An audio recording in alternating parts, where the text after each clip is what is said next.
Well, what's going on, my fellow zombies? Are we sleep deprived and emotionally screwed up, or are we sleep screwed up and emotionally deprived this morning? This is your zombie out here. The Weaver trying to see a Rosamond, California. Yeah, it's going to be that kind of a day for it.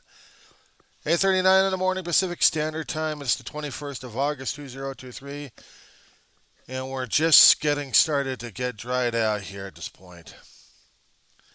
Because right now, we're trying to deal with it. Yesterday was not considered fun because a lot of areas in the Southland, from the desert regions all the way down south, and yesterday we had a lot of consistent rain. No excessive wind, just consistent rain patterns, and it was soaking everywhere for a fast rain for fast soakers. It was covering everything. There's been a lot of mudslides, roads closures left and right, up and across the upper regions of the desert, the high desert and the low desert regions, and it was just incredible. And if that wasn't going to depress the living crap out of people, we had a 5.1 earthquake up in near the Ojai area, and there had been several other aftershocks before after that. Of course, out here in Roseman, we felt the shocks. Out in Bakersfield, they felt the 5 pointer, and it's put everybody else on edge. Besides worrying about areas getting flooded out and sandbagging needle left and right. They had the television crews out here. Actually, Channel 5 I was watching primarily. KTLA out here in Los Angeles. And one of the reporters was going through Lancaster, some of the soaked areas. I guess he hadn't seen the Sierra Highway because apparently there's been closure between Avenue S all the way through Parablossom on Sierra. But I'm kind of surprised between Acton all the way through Valencia that Sierra Highway wasn't shut down in certain areas. But they were getting some flooding out there in the 14, at least on the northbound lanes. There had been some slides on the overpasses, mudslides, and I shut things down for the on ramps and off ramps. But the flooding that we were seeing was all in the residential areas where there's not that much drainage, and there have been lakes up in the far east regions of Lancaster and Palmdale to portions of west portions of the Antelope Valley. But sufficiently, no one said complained about my little town of Roseman out here. We're right above Lancaster, but we haven't had any major issues yet. I mean, there's nobody complaining on the usual chat boards. So the apartment complex I live in right now has a drainage system. It seemed to hold up because we hadn't had anything flooding us out yet. So that's a good thing. Right now we got sun coming out.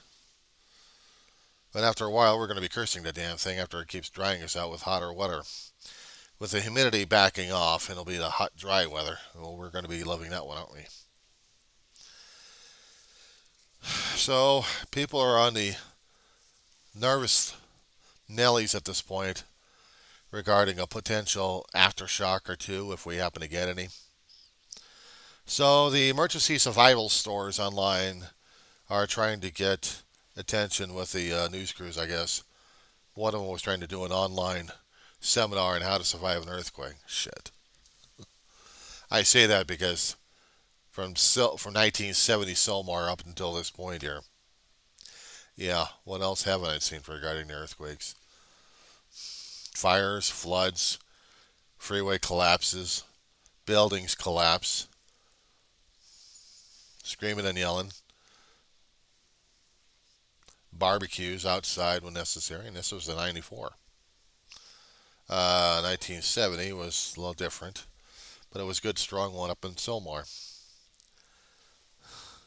So 71 was a real kicker, but 94 was even worse. So Ojai got a little shaker about 5-1, and I'm not going to knock it against Ojai because that was a good enough alarm clock that, you know, geology never sleeps. I made an apology letter, sent it out because I was making light of the storm system. I'm thinking to myself, well, you don't know this because of this and that. But every time we keep having a consistent rain pattern coming through, when the storms are just enough to do light rains but on a consistent basis, or maybe it's slower than anything because of the wind patterns, and it just kind of drifts and just kind of keeps pouring and pouring and pouring until there's nothing left in the clouds but the clouds themselves. Yeah, we've had issues. We've had issues. I had seen what the clouds have done. I've seen damage on the news concerning about my Antelope Valley and portions of it. I looked outside. We're still here. It's going to take us a long while to try out. Today, the college system is shut down just for today. But for those that got class tomorrow, it's a different story altogether. Which means I'll be heading back Wednesday. Normally I have a Monday and Wednesday situation. So, any homework I was due should have been done already. Because of the COVID scare I actually have, and so I gotta get tested again. Let them know what's going on. How am I feeling is, I'm here. I'm here. Frazzled, but here. Now, the thing that was driving me crazy, as I said before, is I have an immediate situation that still needs to be rectified, which is a freezer unit that needs to be defrosted. Now, I've got frozen, well, I still got a couple of ice bags, and I still got blue ices that still need to be replacing stuff, but nothing's spoiled yet.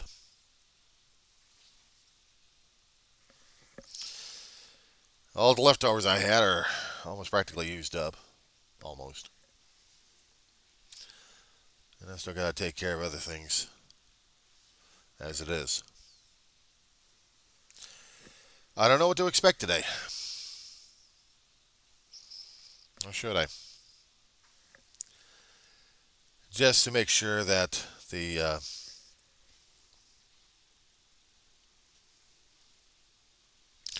refrigerator is going to be taken care of and they're going to be defrosting anything. I had to do a load of laundry just to take care of the thing.